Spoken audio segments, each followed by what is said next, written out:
जिसमें हमें आप सबके सहयोग की बेहद आवश्यकता है। भाई चंद्रशेखर आजाद जी को भी मैं बधाई शुभकामनाएं देता हूं और मुझे लगता है कि आप बहुत साहसी व्यक्ति भी हैं और साहसी व्यक्ति होने के साथ साथ बहुत मेहनती व्यक्ति भी हैं। आप पे पूरे देश के शोषित वंचित लोगों की नजर टिकी हुई है। आप चुनाव की तैयारी में जुटे हुए हैं। हमारा मिशन है, वही हमारा मिशन है। गरीब, गांव, किसान, इसकी जीत कैसे हो, शोषित वंचित आगे कैसे आए, सबको बराबरी का हक कैसे मिले। जो बाबा साहब का सपना, जो माननीय मुलायम सिंह जी का सपना, जो माननीय कांसीराम साहब का सपना, जो माननीय शरद यादव जी का सपना, जो इन महापुरुषों का सपना, जो आज संघर्ष अभी फिर लोकसभा का चुनाव आ रहा है, उसकी तैयारी में आपको हमको सबको जुट जाना ही चाहिए तत्काल प्रभाव से।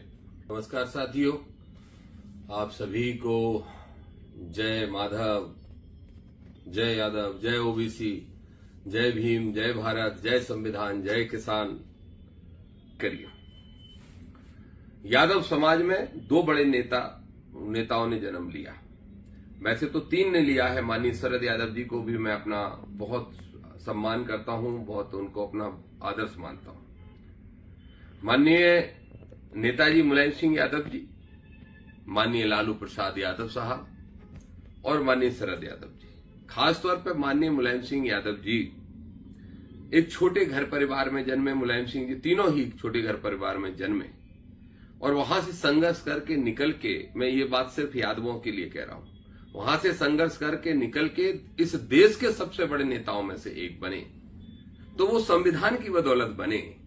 सोचो, अगर संविधान ने हमें हक नहीं दिया होता तो क्या ये हमारे महापुरुष इतने बड़े बन पाते? क्या हमारे समाज, हमारा वर्ग, हमारे गरीब वंचित शोषितों के लिए इतना काम कर पाते?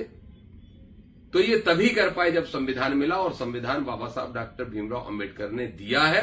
इस बात को स्वीकार कर लो। आज जो वोट देते हो धर्म के नाम पे, उस वोट का हक भी बाबा साहब ने तुमको दिया है। ये बात सुनने में, समझने में, स्वीकार करने में क्या समस्या है मेरे पिछड़े वर्ग के भाइयों?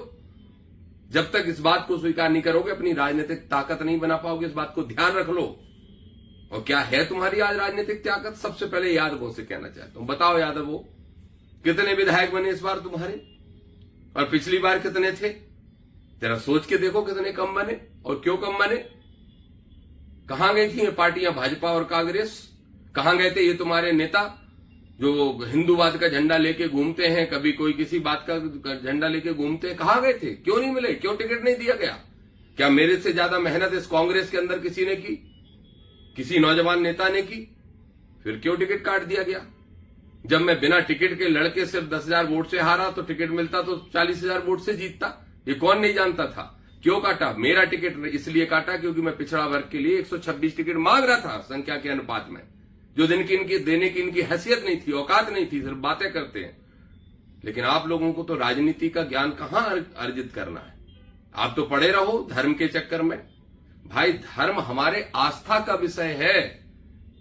भगवान भोलेनाथ को मैं इतना मानता हूं, भगवान श्री कृष्ण को इतना मानता हूं जो मैं ही जानता हूं। एक और बात बार बार आ रही है और लोग पूछ रहे हैं कि आपको लोकसभा चुनाव कहां से आप लड़ने वाले हैं। मैंने बहुत विचार किया, गंभीरता से विचार किया, अपने साथी नेताओं से सलाह की, और ये बात सत्य है कि लोकसभा चुनाव लड़ना है और जीतने के लिए पूरी ताकत से लड़ना है, जीतने के लिए लड़ना है। मैंने 3-4 लोकसभाओं पे विचार चल रहा था। एक लोकसभा क्षेत्र ग्वालियर है, एक लोकसभा क्षेत्र गुना शिवपुरी है, एक लोकसभा क्षेत्र खजुराहो है। विशेष तौर पे इन 3 पे चल रहा था मेरे खुद के लड़ने के लिए। बकाया हम भिंड भी लड़ेंगे, हम टीकमगढ़ भी लड़ेंगे, और भी देखते हैं कौन कौन सी लोकसभा हम लड़ सकते हैं। तो हमारे साथी वहां लड़ेंगे, हम लड़ाएंगे, और इन तीनों सीटों पर भी अपने साथियों को लड़ाएंगे। लेकिन जहां तक मेरे चुनाव लड़ने की बात है कि मैं कहां से लड़ूंगा, तो बहुत विचार करने के बाद मैं इस निष्कर्ष पर पहुंचा हूं। बहुत विचार करने के बाद मैंने ये निर्णय लिया है कि मैं लोकसभा चुनाव लड़ने जा रहा हूं, और लोकसभा चुनाव मैं ग्वालियर लोकसभा क्षेत्र से लड़ने जा रहा हूं। ग्वालियर लोकसभा क्षेत्र से लड़ने जा रहा हूं। सभी साथियों से आज कह रहा हूं, आप सब तैयारी में लग जाइए और बारीक तैयारी में लगिए, सेक्टर वाइज तैयारी में लगिए। मेरे ख्याल से ऑफिस ने काफी काम कर लिया है, सेक्टर बना दिए हैं, और पूरी 8 विधानसभा के अंदर कुछ 100 सेक्टर के लगभग तैयार किए हैं, और सभी सेक्टर प्रभारियों की भी नियुक्तियां अगले 2-3 दिन में हो जाएंगी।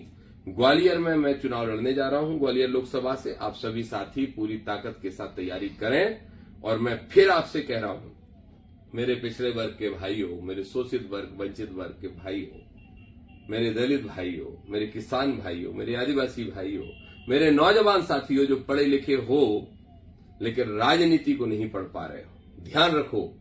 भगवान कृष्ण के वंशज यादवों, आप भी ध्यान रखो, खासतौर पर नौजवान लड़कों, ध्यान रखो। जब तुम सिर्फ सरपंच बनने लायक तुमको समझा जाता है, विधानसभा और लोकसभा तक तुमको कोई पार्टी टिकट देके पहुंचाना नहीं चाहती, तो अपनी ताकत बनाओगे कि नहीं बनाओगे? हमें माननीय मुलायम सिंह यादव पे, माननीय लालू प्रसाद यादव पे गर्व तो है, लेकिन खुद मुलायम सिंह और लालू प्रसाद यादव मध्य प्रदेश में तैयार करने को तैयार नहीं हो, खुद नीतीश कुमार बनाने को तैयार नहीं हो, खुद कोई पिछड़ा वर्ग का नेता बनाने को तैयार नहीं हो, खुद कोई कुशवाहा पाल बघेल समाज का, माझी समाज का, गुर्जर समाज का, केवट समाज का, या हमारे धाकर किरार समाज का, या कुर्मी समाज का, या किसी भी लोधी समाज का कोई नेता बनाने को तैयार नहीं हो।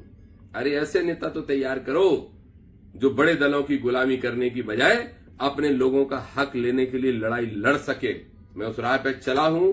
मुझे आप सबसे विशेष उम्मीद है, आग्रह है, जय भीम, जय भारत, जय संविधान और जय किसान।